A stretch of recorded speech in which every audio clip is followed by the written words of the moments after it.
অবৈধ কাজের সাথে জামাত না, বিএনপি না, চরমনা না, যেই যাবে দেশের বিরুদ্ধে, ইসলামের বিরুদ্ধে, মানবতার বিরুদ্ধে, একটাকেও যেন ছাড়া না হয়।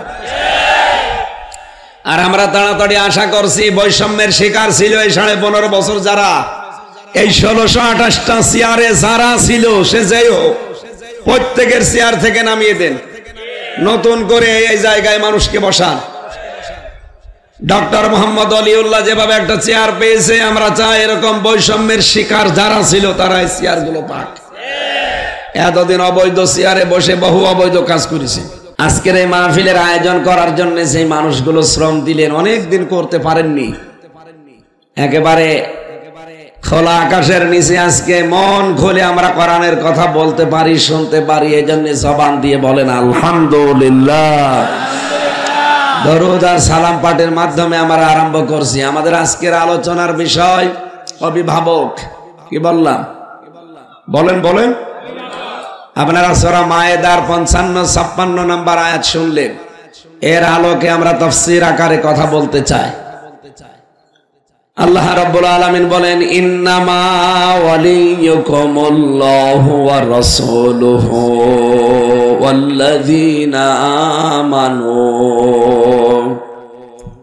অবশ্যই তোমাদের বন্ধু, তোমাদের অভিভাবক আমি আল্লাহ, ওয়া রাসূলুহু, এবং আমি আল্লাহর রাসূল তোমাদের বন্ধু অভিভাবক, ওয়াল্লাযীনা আমানু, আর তোমাদের ভেতরে যারা ঈমানদার তারা তোমাদের অভিভাবক বন্ধু। অভোলাবাসী ভালো করে খেয়াল করেন, সামনে কিন্তু এরকম সময় আসতেছে, আপনি কাকে বন্ধু হিসাবে গ্রহণ করবেন, কাকে অভিভাবক হিসাবে মেনে নেবেন, এ কথা কোরআন বলছে নাকি হামজার বাবার কথা? আল্লাহ বলেন তোমাদের অভিভাবক আমি আল্লাহ, আমার রাসূল, আর তোমাদের ভেতরে যারা ঈমানদার তারা। প্রশ্ন আসতে পারে, দেশে তো মাত্র 4% অমুসলিম, 96% আমরা মুসলমান, তাহলে যার তার সাথে আমরা বন্ধুত্ব অভিভাবক হিসাবে মেনে নিতে পারি নাকি? আল্লাহ আয়াতের পরেই 3টা গুণ দিয়েছেন। এই বাংলাদেশে এই 3টা গুণ যাদের ভেতরে আছে, আপনি তাদেরকে বন্ধু হিসাবে মেনে নিতে পারেন, তাদেরকে অভিভাবক হিসাবে গ্রহণ করতে পারেন, তাদেরকে আপনি দায়িত্ব দিতে পারেন। কয়টা? আরো জোরে বলেন। সভাপতি, প্রধান অতিথি, বিশেষ অতিথি, প্রত্যেকজন কিন্তু এই কথা বলেছে। এখানে কোরআন সম্পর্কে যা বলা হবে, কথাগুলো প্র্যাকটিক্যাল লাইফে মানা লাগবে। আপনারা কথাও দিয়েছেন, আমরা মানতে চাই, সুতরাং আমি যা এখান থেকে ডেলিভারি দিচ্ছি, কথা মানা যাবে তো? হ্যাঁ, মানা যাবে না? আমাদের অভিভাবক 1 নম্বরে কে, 2 নম্বরে, 3 নম্বরে ঈমানদার। তাও যে সে ঈমানদার না, যাদের ভেতরে 3টা গুণ পাওয়া যায়। কয়টা? বলেন বলেন। আল্লাহ পাক বলেন, আল্লাযীনা ইউকিমুনাস সালাতা ওয়া ইউতুনাজ যাকাতা ওয়া হুম রাকিউন। এই পৃথিবীতে যে ঈমানদার গুলো নামাজ কায়েম করে, যাকাত দেয়, আর যারা রুকুকারীদের সাথে রুকু করে, তার মানে জামাতবদ্ধ হয়ে নামাজ পড়ে, এই 3টা গুণ যাদের ভেতরে পাবেন, আপনি তাদেরকে অভিভাবক হিসাবে মেনে নিতে পারেন, তাদেরকে আপনি দায়িত্ব দিতে পারেন, ব্যক্তি, পরিবার, সমাজ আর রাষ্ট্রের। এই 3 গুণে গুণান্বিত মানুষদেরকে যদি দায়িত্ব দেওয়া যায়, অমাই ইয়াতাওয়াল্লাল্লাহা ওয়া রাসূলাহু ওয়াল্লাযীনা আমানু, যারা আমি আল্লাহ, আমার রাসূল এবং ঈমানদারদের দিকে ফিরে আসবে, ফাইন্না হিজবাল্লাহি হুমুল গালিবুন, এই মানুষগুলোই আল্লাহর সেনাবাহিনী, আল্লাহর সৈনিক, এবং এরাই বিজয়ী। বলেন সুবহানাল্লাহ।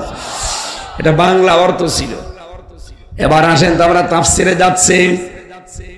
নির্ভরযোগ্য তাফসির হিসাবে আমি ফি জিলালিল কোরআন, তাফহিমুল কোরআন আর ইবনে কাসির, এই 3টার রেফারেন্স বেশি দিচ্ছি, আপনি মিলিয়ে দেখবেন। এই যে বন্ধু, এই শব্দটা আল্লাহ প্রথমেই দিয়েছেন। ইন্নামা, ইন্না দিলেও তো অর্থ হয়ে যেত, মা দিলেন কেন?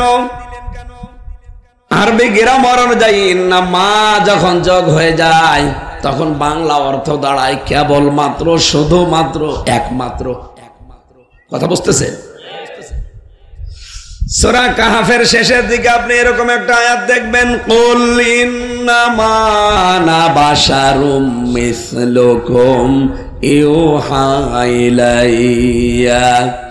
আল্লাহ পাক বলেন, নবী আপনি বলেন আমি কিন্তু তোমাদের মতোই মানুষ, আমি শুধুমাত্র, কেবলমাত্র, একমাত্র তোমাদের মতো মানুষ। হ্যাঁ, পার্থক্য এতটুকু, আমার কাছে ওহী আসে, তোমাদের কাছে আসে না, এইটাই। এটা আবার আলাদা বিষয় আছে, আমি ওদিকে গেলাম না। আমি ইন্নামা শব্দটা বোঝানোর জন্য বলেছি, এটা কেবলমাত্র, শুধুমাত্র, একমাত্র, এইটা বোঝানোর জন্য আসে। আল্লাহ আয়াত শুরুই করে দিয়েছেন ইন্না, না ইন্নামা। রব্বুল আলামিন বলেন ইন্নামা, অবশ্যই, অলিজন, অলি মানে 33টা অর্থ পেয়েছি অলির। অলি মানে বন্ধু, অলি মানে অভিভাবক, অলি মানে প্রতিবেশী, অলি মানে সাক্ষ্যদাতা, এরকম 33টা অর্থ আমি পেয়েছি তাফসিরে। আপনাদের অভিভাবক, আপনাদের বন্ধু, আপনাদের প্রতিবেশী, আপনাদের সমর্থক, আপনি যার সাথে চলতে চান, এই রকম মানুষকে মেনে নেওয়া লাগবে বন্ধু হিসাবে। বন্ধুর নাম কেন দিলেন? আল্লাহ রাব্বুল আলামিন যেহেতু আমাদেরকে বানিয়েছেন, আমাদের ভেতরের অবস্থা তিনি খুব বেশি ভালো জানেন। কথা বলেন না কেন? আমাদের জীবনে প্রভাব পড়ে যাদের, তার সবচাইতে বেশি প্রভাব একজন জীবনে পড়ে বন্ধুর। একজন মানুষের জীবনে সবচাইতে বেশি প্রভাব পড়ে হয় বন্ধুর অথবা বান্ধবীর। কথা বলেন না কেন? এজন্য বন্ধু নির্বাচনে খুব সতর্ক হওয়া লাগবে, কারণ এই কারণটাই আপনাকে হয় জান্নাতে না জাহান্নামে নিয়ে যাবে। বিশ্বনবী বলেন, এই পৃথিবীতে আমি সবচাইতে বেশি ভালোবাসি, বন্ধু হিসাবে গ্রহণ করেছি আমার আল্লাহকে, এরপরে আবু বকরকে। আমি যদি এরপরে আর কাউকে বন্ধু হিসাবে গ্রহণ করতাম তাহলে অন্য আরো একজনের নাম বলতাম, কিন্তু আল্লাহর পরে পৃথিবীতে আমি আর কাউকে বন্ধু মানি না। যদি কাউকে মানতাম তে আবু বকরকে বন্ধু হিসাবে গ্রহণ করতাম। যদি আবু বকর 20 বছরের প্রথম বন্ধু ছিলেন নবীজির, এরপরেও তিনি সর্বপ্রথম আবু বকরের নামও বলেন নাই, নাম বলেছেন কার? আরো জোরে বলেন। এখন আমরা আল্লাহর বন্ধু হতে হলে কি করা লাগবে? কোরআনে কারীম জানিয়েছে, আল্লাহ রাব্বুল আলামিন সূরা বাকারার ভেতরে এটা বেশি,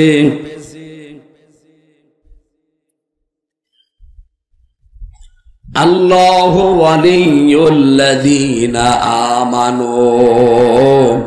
আল্লাহ বলেন আমি বন্ধু যারা ঈমান আনে, আমি নিজে তাদের বন্ধু হয়ে যাই। আর আমি যাদের বন্ধু, আমার একটা দায়িত্ব আছে বন্ধুর উপরে। অভোলাবাসে আমরা যারা আল্লাহর বন্ধু হয়েছি, যারা ঈমানের দাবি করছি, এখন দেখেন আপনার ঈমান আগে আছে কিনা। নয়তো আল্লাহ আপনাকে জীবনও বন্ধু হিসাবে মানবে না।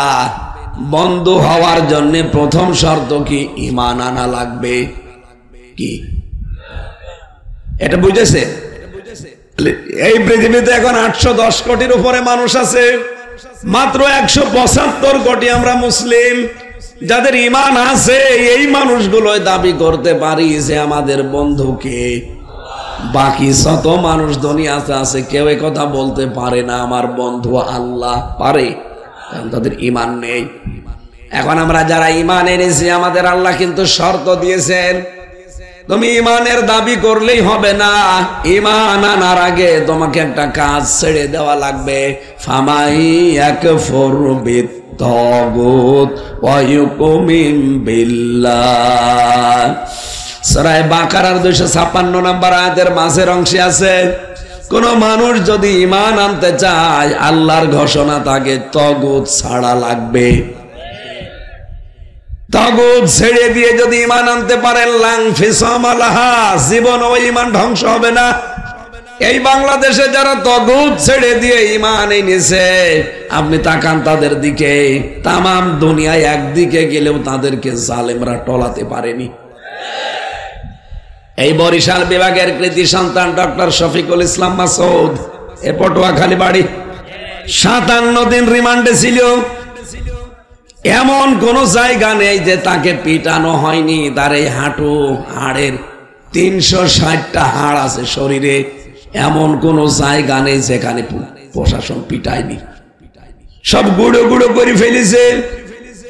বাংলার ইতিহাসে 57 দিন রিমান্ডে থাকার পরে একটা যুবক মানুষ কোর্টে উঠতে পারে না, পুলিশে ধরে নিয়ে যায়, হুইল চেয়ারে নিয়ে যায়।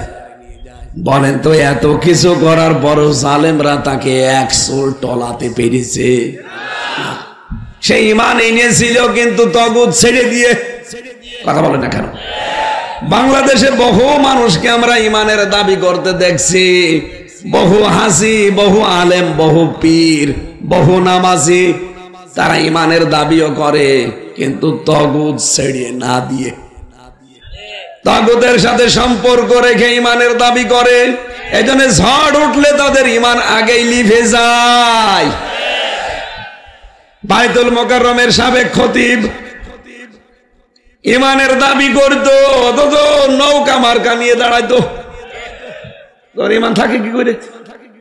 আপনি আন্দাজের বিশ্বাস না করে বাস্তবতায় বলেন, যে লোকটা নৌকা মার্কা নিয়ে দাঁড়াতে পারে, ও দেখছে যে 3 বারের 1 বারও ভোট হয় না। এত অত্যাচার, জুলুম, নির্যাতন চলছে একটা মানুষের ক্ষমতাকে কুক্ষিগত করার জন্য। তারপর আপনি জেনে শুনে নৌকা মার্কায় দাঁড়াতে গেলেন কোন কারণে? আপনার যে ঈমান নেই এইটাই তার প্রমাণ। আবার ইমামতি করতে গেছে, ঈমান নেই, ইমামতি করতে গেছে। এই জন্যই তো জনগণ মেনে নেয়নি। পরে আবার গেছে, পিটিয়েছে জুতা দিয়ে। পরের দিন আবার স্ট্যাটাস দিয়েছে, জুতা মেরেছে কিন্তু আমার গায়ে লাগেনি। শয়তান। এরকম বহু মানুষ এই দেশে আমরা দেখতে পেলাম, তারা ঈমানের দাবি করেছে কিন্তু তগুত ছেড়ে না দিয়ে। এদের ঝড় উঠেছে ঢাকায়, গোপালগঞ্জ থেকে ঈমান শেষ। কথা বলেন না কেন? তাহলে ঈমান আনতে হবে কি তগুত ছেড়ে দিয়ে, না তগুতের সাথে? আপনি এখন কি করছেন মিলান? আপনাকে যে আল্লাহ বন্ধু হিসাবে গ্রহণ করবে কি করে? আপনি তো ঈমানই এখন আনতে পারেননি। ঈমান আনতে হলে আগে কিন্তু তগুত ছেড়ে দেওয়া লাগবে। তগুতের অর্থ পেয়েছি আমি তাফসিরে 4টা। কয়টা? আরো জোরে বলেন। 1 নাম্বারটা বলছি মিলান, তগুত হচ্ছে ওই শক্তি নিজে আল্লাহর বিধান মানে না, অন্য কেউ মানবে, মানতেও দেয় না। বাংলাদেশে ছিল না। তগুতের 2 নম্বর অর্থ মানুষের তৈরি করা আইন কানুন। কে কথা বলে না কেন? আমি কি বানিয়ে বলছি? ওস্তাদ বসে আছে। তগুতের 2 নম্বর অর্থ মানুষের তৈরি করা আইন। এটা যে কত বড় নিকৃষ্ট কাজ আপনি জানেন? শয়তান আল্লাহর একটা বিধান শুধু মানে নাই, কিন্তু আল্লাহর বিধানের এগেনস্টে নতুন বিধান তৈরি করে নাই। কিন্তু এই দেশে যারা আল্লাহর বিধান মানে না, নতুন করে আল্লাহর বিধানের বিপরীতে বিধান তৈরি করে আল্লাহর বান্দাদের উপরে চাপিয়ে দিতে চায়, এগুলো আরো বড় শয়তান। সুতরাং ডক্টর কামাল তার লিখিত সংবিধান যেটা 54 বছর বাংলাদেশে চলছে, 17 বার এটা পরিবর্তন হয়েছে, কিন্তু কাঙ্ক্ষিত মানের শান্তি এই দেশে দিতে, আরো জোরে বলেন, ওই সংবিধান অনুযায়ী বিচার হয়। ওইটা বিচার করে এই দেশের মানুষকে দেখি জেলে পাঠায়। চোর এই দেশে জেলে গেলে ডাকাত হয়ে বের হয়, ডাকাত গেলে খুনি হয়ে বের হয়। আমি নিজে দেখেছি, এক গাঁজাখোরকে জেলে দিয়েছে, আমার নিচতলায় ছিল। ও শয়তান জেলের ভেতরে যে গাঁজা গাছ লাগিয়েছে। জেলার এসে একদিন বলছে, ওই তুই গাঁজার গাছ ভেতরে লাগালি, পেলি কোথায়? স্যার আমি এই যে কোর্টে গিয়েছিলাম মামলার হাজিরা দিতে, আর আমার তো অনেক শুভাকাঙ্ক্ষী বাইরে আছে, তারা আসার সময় একটা টোপলা দিয়েছিল গাঁজার বীজ, ওটা আমি মুখের এই জায়গায় নিয়েছিলাম, মেশিনে ধরা পড়িনি। ভেতরে এসে গাছ আমি এই টপের উপরে লাগিয়েছি, দেখেন 2 মাসে কত বড় হয়েছে। জেলার বলছে, শয়তান তোরে আমি আর কোথায় দেব? গাঁজা খাওয়ার কারণে পুলিশ তোরে ধীরে জেলে দিল, আমি তোরে কন্ডেম সেলের ভেতরে রাখলাম, আর এখানেই তুই গাজার গাছ লাগালি, আবার 2 মাস হয়ে গেছে। তোরে আর কোন জায়গায় দেওয়ার কায়দা নেই, তোরে দিতে হলে স্বর্গে দেওয়া লাগবে। ওই হিন্দু তো জেলার দেবদুলাল, হিন্দু বেটাও তার জান্নাত বিশ্বাস করে না, এই জন্য বলছে তোরে যদি দেওয়া লাগে এখন স্বর্গে দেওয়া লাগবে। ও বাংলার মানুষের আর রেকর্ড হচ্ছে, সারা পৃথিবীতে এখন ছড়াচ্ছে, লাইভ চলছে। যে তো আজকে আমার সামনে মাত্র এই 10-20 হাজার মানুষ না, আমার সামনে এখন বাংলার 18 কোটি মানুষ। সবাইকে বলছি 58-54 বছর ডক্টর কামালের লেখা মানুষের তৈরি করা সংবিধান দিয়ে কিছুই পাইনি আমরা, তাও 17 বার এটা পরিবর্তন হয়েছে। এ কোরআনে কারিমে আমার আল্লাহ একটা সংবিধান দিয়েছেন, সূরা ফুরকান, 77টা আয়াত আছে, 73টা ধারা আছে। আপনি এই 73টা ধারা দিয়ে বাংলাদেশের সংবিধান তৈরি করেন, 41 সাল টার্গেট দেওয়া লাগবে না। এই 73টা ধারা দিয়ে যদি বাংলাদেশের সংবিধান প্রণয়ন করা হয়, 41 ঘন্টায় বাংলাদেশ মিনি জান্নাত হয়ে যাবে। এটা আমরা চাই না সামনে, যেহেতু সামনে রমজান মাস, আর কোরআনে কারিমের নাম ফুরকান। ফুরকান মানে সংবিধান, ফুরকান মানে সত্য মিথ্যার পার্থক্যকারী। সংস্কার যখন আরম্ভ হয়ে গেছে, আমরা যারা দায়িত্বে আছে আহ্বান জানাতে চাই, খুব তাড়াতাড়ি বাংলার সংবিধান কোরআনে কারিম করা হোক। এটা কারা চান দেখি? লিল্লাহে তাকবীর।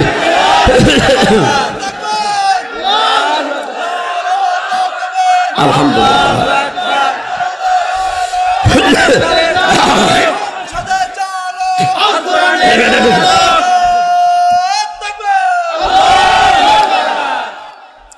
আল্লাহ রাব্বুল আলামিন বলেন, আমি যাদের বন্ধু হব তাদের প্রতি আমার একটা দায়িত্ব আছে।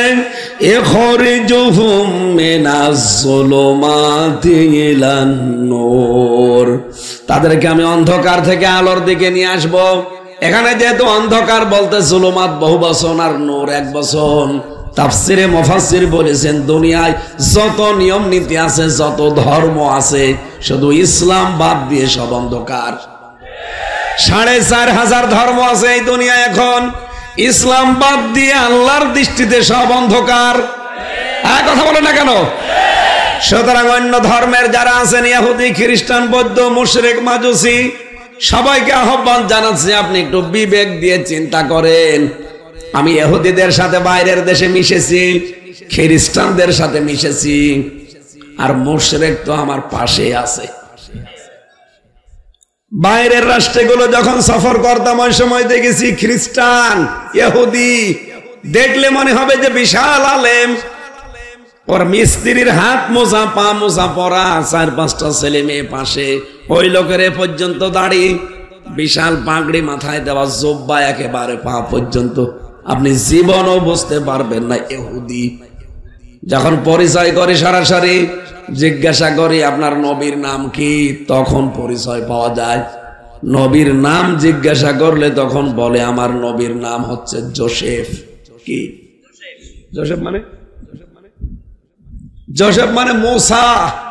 আমরা যাকে মূসা নবী বলি, ওরা তাকে জোসেফ বলে ডাকে। ওরা আল্লাহ একজন আছে বিশ্বাস করে, নবী আল্লাহ পাঠিয়েছিলেন জোসেফ নামে মূসা নবীকে, এইটাও মানে। কিন্তু ওই মানুষগুলো শিরিক করে আল্লাহর সাথে, যে উযাইর আলাইহিস সালাম আল্লাহর সন্তান। এই কারণে তারা মুশরিক, এই কারণে তারা কি? ইহুদিরাও কিন্তু খ্রিস্টানরাও আল্লাহ একজন আছে বিশ্বাস করে, পাশাপাশি বলে যে আল্লাহর স্ত্রী আছে মরিয়ম, আর আল্লাহর ছেলে আছে যিশু মানে ঈসা আলাইহিস সালাম। এরা তো তাও 1 খোদা 3 খোদায় আছে, আর আমাদের পাশে দাদা বাবুরও 1 2 3 না, ওরা দেবতা মানে 33 কোটি। ওদের আবার ঝাল আরো বেশি। যে কথাটা বলতে চাই, 4500 ধর্মের সব যেহেতু অন্ধকার, ইসলাম বাদ দিয়ে, বিবেক আপনাদেরও আছে, একটু বিবেকটা কাজে লাগান। যেহেতু এই যে পৃথিবী একদিন আমাদেরকে ছেড়ে যাওয়াই লাগছে, সুতরাং আপনি ফিরে আসবেন আসল ধর্মের দিকে। ওগুলো সত্য ধর্ম কিন্তু এখন আর নেই, মানুষ পরিবর্তন করে ফেলেছে। আপনি আশা করছি ফিরে আসেন। আমি যতবার যত জায়গায় দেখেছি, হিন্দুকে দেখেছি, খ্রিস্টানকে দেখেছি, এ মানুষগুলো যদি বিবেকটা একটু হালকা কাজে লাগায়, ইসলাম বাদ দিয়ে পৃথিবীর কোন ধর্ম মানা তার দ্বারা সম্ভব না। কয়েকদিন আগে যশোরে কলেজের অধ্যাপক বিসিএস ক্যাডার লোকটা, স্যারকে বলেছিলাম যে আপনাকে আমি মুসলমান হতে বলি না, আর আমাদের ধর্মে জোর জবরদস্তি বাড়াবাড়ি নেই। আপনি শুধু আমাদের কোরআনে কারিম ইংরেজিতে বাংলায় যে কোনো ভাষায় পুরাটা একবার পড়বেন, একটু বুঝে পড়বেন। 3 মাস পরে দেখলাম লোকটা নিজের থেকে মুসলমান হয়ে গেছে। এই জন্য আল্লাহ যাদেরকে বন্ধু হিসাবে গ্রহণ করবে, এই ইমানদারদেরকে অন্ধকারের রাস্তা, মানুষের তৈরি করা আইন কানুন, এটা অন্ধকার। এখানে যারা আছে তাদেরকে আল্লাহ পাক বের করে নিয়ে ইসলামের দিকে নিয়ে আসবে, এটা আল্লাহর দায়িত্ব। ওয়াল্লাযীনা কাফারু আউলিয়াউহুমুত তাগুত ইখরিজুনাহুম মিনান নূরি ইলাজ যুলুমাত উলাইকা আসহাবুন নার হুম ফিহা খালিদুন। এই এদিকে তাকান, গুরুত্বপূর্ণ বিষয়। এখানে আল্লাহর বন্ধু হলে আল্লাহ এই কাজ করবে। আপনি মানুষের তৈরি করা আইন কায়েন প্রতিষ্ঠা করতে চাইলে আপনাকে আল্লাহ ফেরত নিয়ে আসবে, কারণ এটা অন্ধকার, নিয়ে আসবে আলো ইসলামের দিকে। কথা বলেন না কেন? আজ যাদেরকে নিয়ে আসতেছে আল্লাহ মনে করবেন আল্লাহ আপনাকে বন্ধু হিসাবে গ্রহণ করেছে। আর যারা শয়তান তারা হচ্ছে তাগুতের বন্ধু। তাগুত তাদের উপরে বন্ধুত্বের প্রভাব ফেলে একটা কাজ করে, তাদেরকে ইসলাম থেকে বের করে অন্ধকারের দিকে নিয়ে যায়। এই জন্য আজ ইসলাম থেকে বের হয়ে অনেককে দেখতে পাচ্ছি মানুষের তৈরি করা আইন আর কানুন প্রতিষ্ঠার জন্য তারা সর্বাত্মক চেষ্টা চালাচ্ছে। এই জালেমের আন্ডারে 3 বার এমপি ছিল, চাঁপাইনবাবগঞ্জের হারুন। কথা বলে না কেন?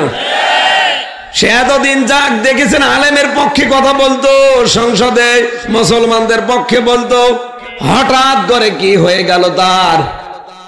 এখন কিন্তু মানুষের তৈরি করা আইন কানুন প্রতিষ্ঠার জন্য বিএনপির এই বিদ্রোহী এমপি, এটা বিএনপি থেকে ওকে মনোনয়ন দেওয়া হয়নি, মানা করেছিল বারবার।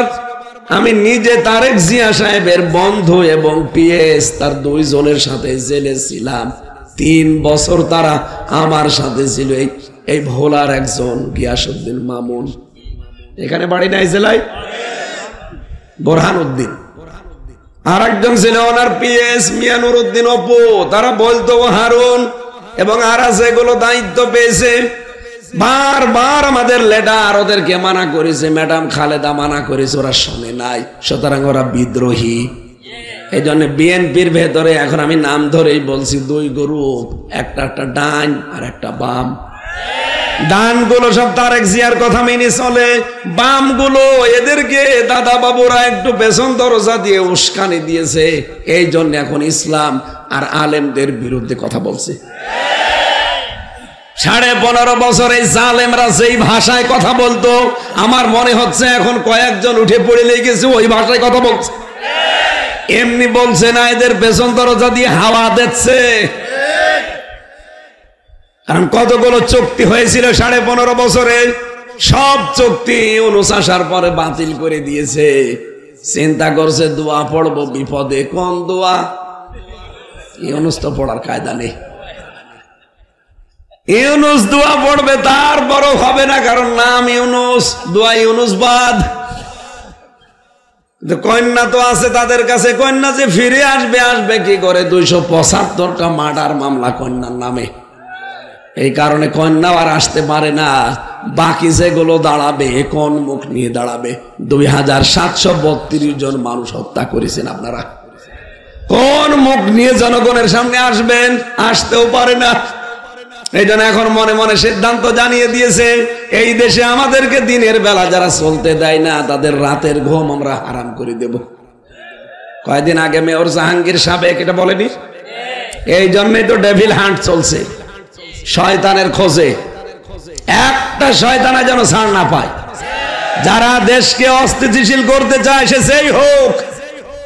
আজকে জামাত ইসলামী বাংলাদেশের একজনকে বহিষ্কার করা হয়েছে, আপনারা দেখেছেন। অবৈধ কাজের সাথে জামাত না, বিএনপি না, চরমনা না, যেই যাবে দেশের বিরুদ্ধে, ইসলামের বিরুদ্ধে, মানবতার বিরুদ্ধে, একটাকেও যেন ছাড়া না হয়। আর আমরা তাড়াতাড়ি আশা করছি, বৈষম্যের শিকার ছিল এই 15.5 বছর যারা, এই 1628টা চেয়ারে যারা ছিল, সে যাই হোক, প্রত্যেকের চেয়ার থেকে নামিয়ে দেন, নতুন করে এই জায়গায় মানুষকে বসান। ডক্টর মোহাম্মদ অলিউল্লাহ যেভাবে একটা চেয়ার পেয়েছে, আমরা চাই এরকম বৈষম্যের শিকার যারা ছিল তারা এই চেয়ারগুলো পাক। এতদিন অবৈধ চেয়ারে বসে বহু অবৈধ কাজ করেছে। 9 দফার ভেতরে এই দফাটা আছে না যে আমরা সংস্কার চাই? কথা বলেন। এই জন্য আপনি নিজেই টের পাচ্ছেন আপনি কি আল্লাহর বন্ধু না শয়তানের বন্ধু। যখন দেখবেন আল্লাহর আইন বাদ দিয়ে মানুষের তৈরি করা আইন প্রতিষ্ঠার জন্য আপনি কাজ করেন, আন্দোলন করেন, দল করেন, বুঝবেন আপনাকে শয়তান দখল করে ফেলেছে। এখন যদি বলেন কিভাবে দখল করলো আমি তো বুঝি না, এদিকে আসেন। এখন যদি বাড়ি যায় আমি নিজে, আমার ম্যাডাম যদি আমার দরজা খোলার পরে গালি দেয়, কুকুরের বাচ্চা, আমার রাগ হবে না? না। আরে ভাই, আমি তো জ্ঞানী মানুষ, আমি জানি যে একটা ম্যাডাম শিক্ষিতা মেয়ে, সে একটা ধার্মিক বংশের মেয়ে, সে নম্র ভদ্র, কোনদিন আমার মুখের উপরে মুখ তুলে কথা বলে না, অথচ আজকে আমারে ডাক দিচ্ছে কুকুরের বাচ্চা বলে। অবশ্যই এর জিনে ধরেছে।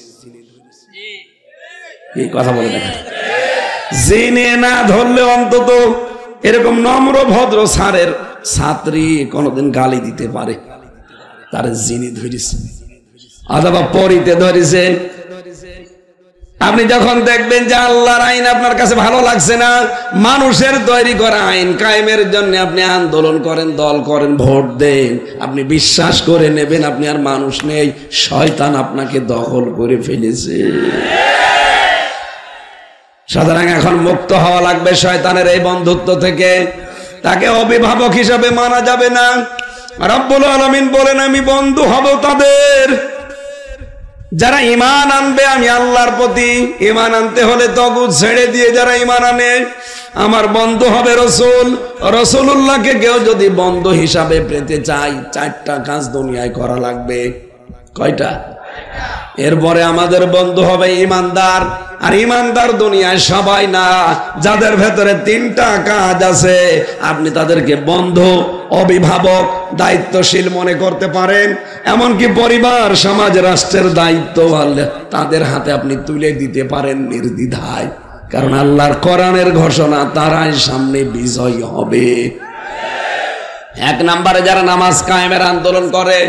বাংলাদেশে কত দল আছে, কোন দলের লোক চায় যে রাষ্ট্রীয়ভাবে নামাজ কায়েম হোক?